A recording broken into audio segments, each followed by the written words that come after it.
Welcome. AJ maths பயிற்சி 1.3ல் 8th some. F என்ற சார்பு f of x = 3 - 2x என வரையறுக்கப்படுகிறது. அப்படி இருக்கும்போது f of x squared = f of x the whole squared அப்படின்னு ஒரு கண்டிஷனை கொடுத்துட்டாங்க. எனில் எக்ஸை காண்க. இங்கே கண்டிஷன் கொடுத்துட்டு நம்மகிட்ட கேட்டிருக்காங்க, எக்ஸை கண்டுபிடிக்க சொல்லியிருக்காங்க.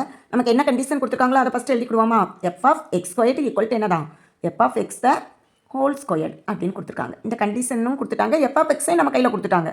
அப்போது நான் என்ன பண்ண போகிறேன்? எக்ஸு இங்கே f of xங்கிறது யார்? 3 - 2x. அப்போ நான் என்ன பண்ண போகிறேன்? எக்ஸ் இருக்கிற இடத்துல எக்ஸ் ஸ்கொயர்டாக போட போகிறேன். எப்படி வரும்? 3 - 2x² இந்த பக்கம். ஓகே, இங்கே வெறும் f of x உள்ளே எழுதிடுவோமா? டேரெக்டாகவே எழுதிடலாம். 3 - 2x the whole square. நமக்கு இதை பார்த்தோன்னே ஒரு ஃபார்முலா நான் வந்திருக்கோம். என்ன formula? a - b the whole square formula. அதன்படி இதை விரிப்போமா? விரிச்சா என்ன வரும்? 3² 9. அடுத்து இங்கே 2 × 3 × 2 என்ன வரும்? 2 2s are 4, 4 3s are 12x. Okay தானே? அடுத்து இவங்களை ஃபுல்லாக ஸ்கொயர் பண்ணணும். அப்போ என்ன வரும்? நமக்கு ப்ளஸ் 2 2s are 4x² விரிச்சிட்டோம். இந்த பக்கம் இவங்களை ஒன்றும் செய்ய வேணாம், அப்படியே வச்சுக்குவோம். ஓகேயா? இப்போ பாருங்கள், இனி எல்லாரையுமே ஒரே பக்கமாக அரேஞ்ச் பண்ணுவோமா? ஒரே பக்கமாக எல்லாரையும் த்ரோ அவுட்டாக எடுத்துகிட்டு போயிடுவோமே. அப்போ நான் 4x² கிட்ட இவங்களை 2x² கொண்டு வரேன். எப்படி எழுதலாம்? இந்த சைடு உள்ளவங்க தான் இந்த பக்கம் வர போகிறாங்க. 4x² ப்ளஸ் இவங்க அந்த பக்கம் போனால் 2x² ப்ளஸில் வந்துடுவாங்க.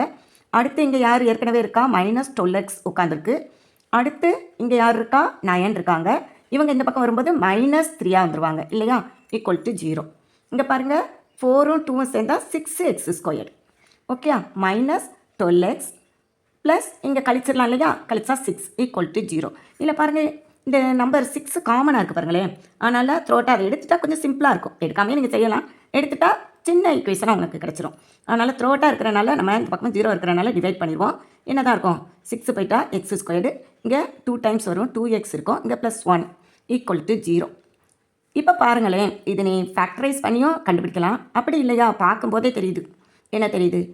இது எதனுடைய விரிவாக்கம்? x - 1 the whole squared formula படி இருக்குது. அதாவது a - b the whole squared formula தான்.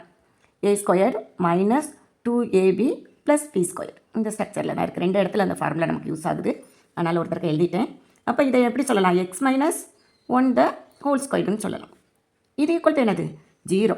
இங்கே ஸ்கொயரை எடுத்து 0 இருந்துக்கிறனால நம்ம ஸ்கொயரை எடுத்தாலும் நமக்கு அந்த பக்கம் போகும்போது 0 தான் இருக்கும். அதனால் இப்போ x - 1 = 0 தான். ஓகேயா? அப்போ x = என்னதுப்பா? 1 தான். -1 அந்த பக்கம் போய் +1 ஆகிடும். x = xனுடைய வேல்யூ என்ன? 1. Okay, thank you.